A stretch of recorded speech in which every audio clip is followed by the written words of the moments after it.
Greetings, I'm Marian Ardelean, one of the driving forces behind the Quite Peckish Project. I'm delighted to connect with you and present a segment of our project called Food for Thought. In the first episode, recorded on the Father's Day of June 16, I attend a book reading with my daughter. The book was My Dad and Toot, What Shook the World.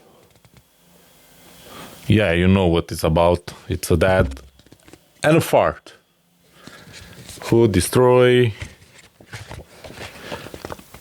some landmarks from the world. I hope I pronounced that correctly, as I'm still learning English. After the reading, I had the pleasure meeting the author, Coyne, who kindly agreed to a brief interview. Please buy the book, and after you watch, please let me know what do you think, and don't forget to follow and subscribe to my YouTube and Facebook page.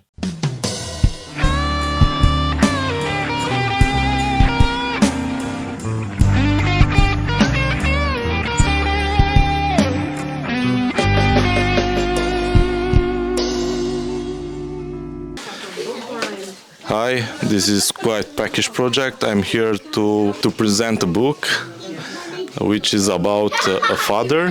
Father, yeah. Tell us more. It's a kid's book, obviously.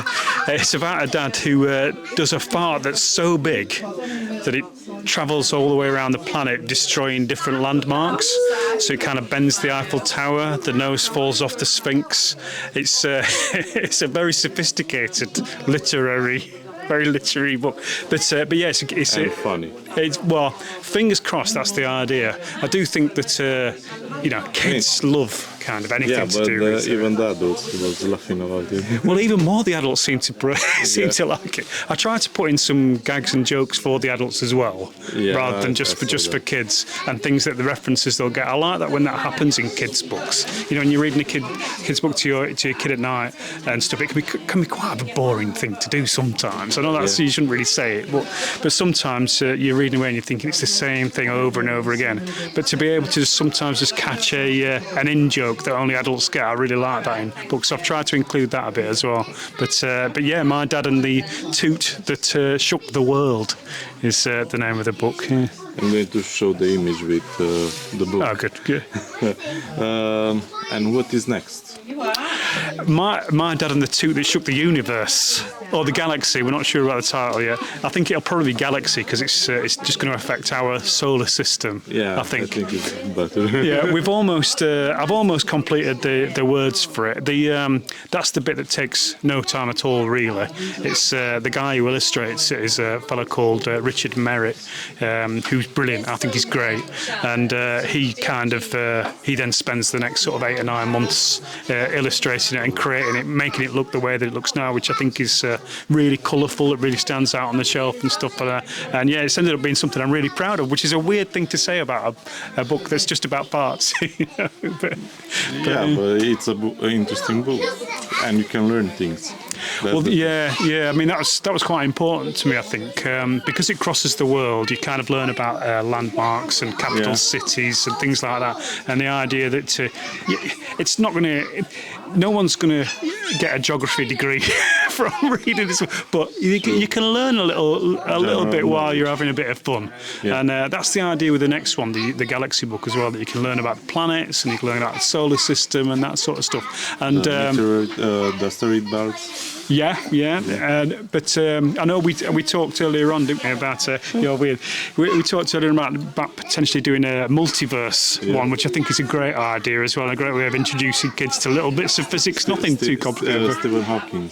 His kind of theory of a bit of both. We'll put them both in there. I'm sure they had flatulence like everybody else. True.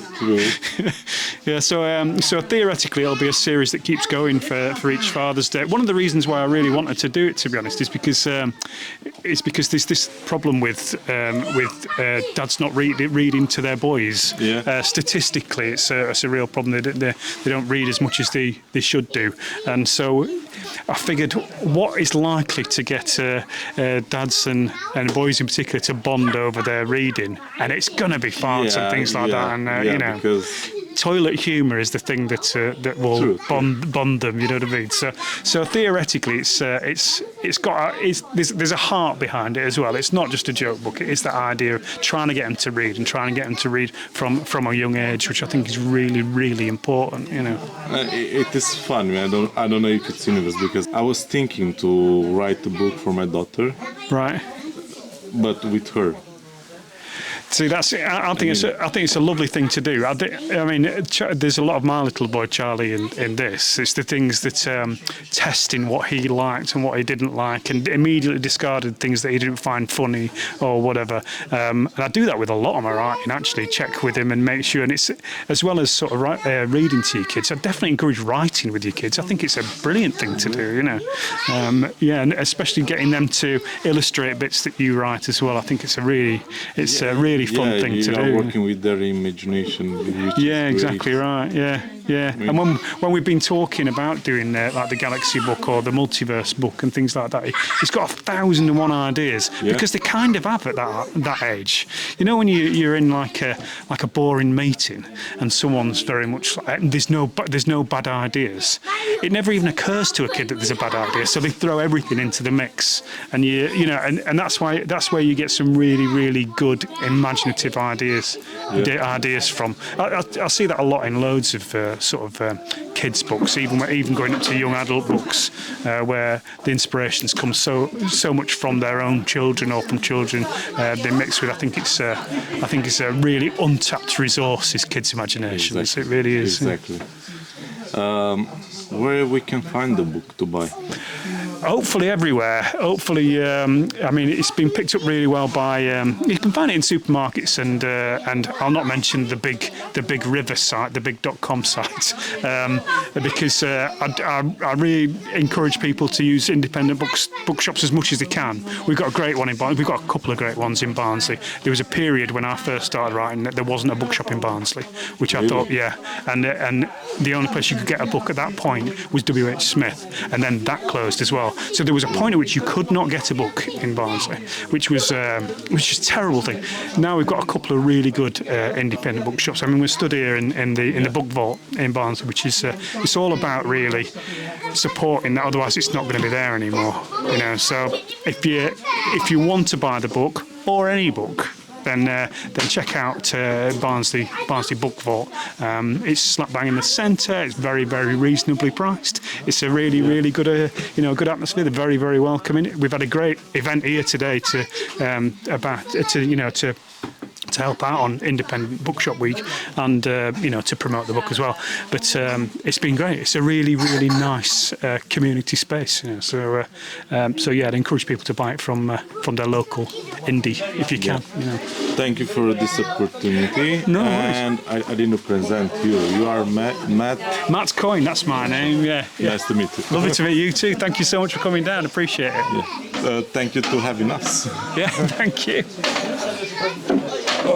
Lovely to meet you too. Thank you so much for coming down. Appreciate it. Yeah. Thank you to having us. Yeah, thank you.